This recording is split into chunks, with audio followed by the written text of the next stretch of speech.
SCP-133-FR est un rapport SCP dont je ne comprends pas le fait qu'il soit classé en SCP vedette.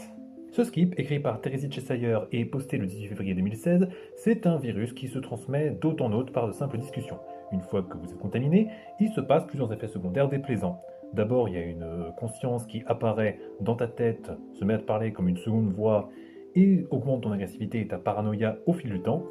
Puis ensuite, il y a une brûlure au troisième degré qui se produit et qui te rend partiellement chauve. Et enfin, un visage se forme là où la brûlure se trouvait avant. Et aussi, à ce point-là, tu ne peux plus parler, tu ne peux plus exprimer d'émotions et tu ne ressens plus aucun besoin primaire. Je vais être honnête, quand je fais cette émission, je préfère me focaliser sur ce que je trouve génial et super cool. Vraiment.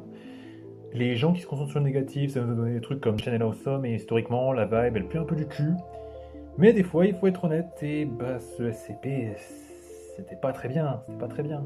J'ai aucun doute sur le fait que les implications contenues dans ce rapport sont involontaires.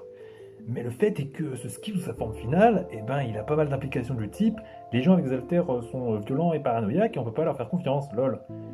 Et encore, s'il y avait plus de développement au sujet des autres effets de 133 FR, ben, ça pourrait amortir un peu la chute, sauf qu'il y en a pas, ils sont à peine abordés après des mentions initiales. Et ça n'aide pas qu'en plus, l'interview, qui est un peu l'anadone principal du rapport, ben, elle est assez ridicule. Que le docteur et l'agent se tutoient comme des vieux potes d'école, ok.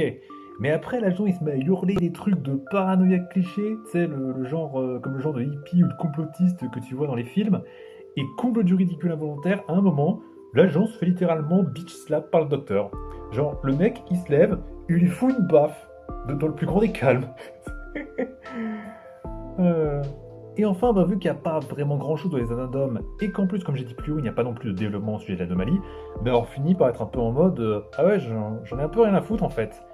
Et c'est pour ça que là, j'ai pas vraiment de qualité pour contrebalancer un peu tout ça, à part que c'est écrit de façon compétente en général, vraiment. Pour être très honnête, j'ai pas envie d'être cette personne qui pense que les anciens SCP sont tous nuls, et que c'est que à partir de 2021-2022 qui a commencé à y en avoir des biens.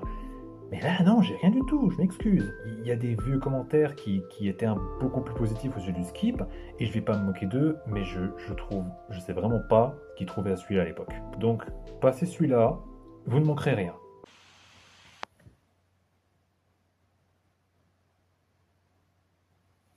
Bonjour, je ne me souviens plus ce qui se passe.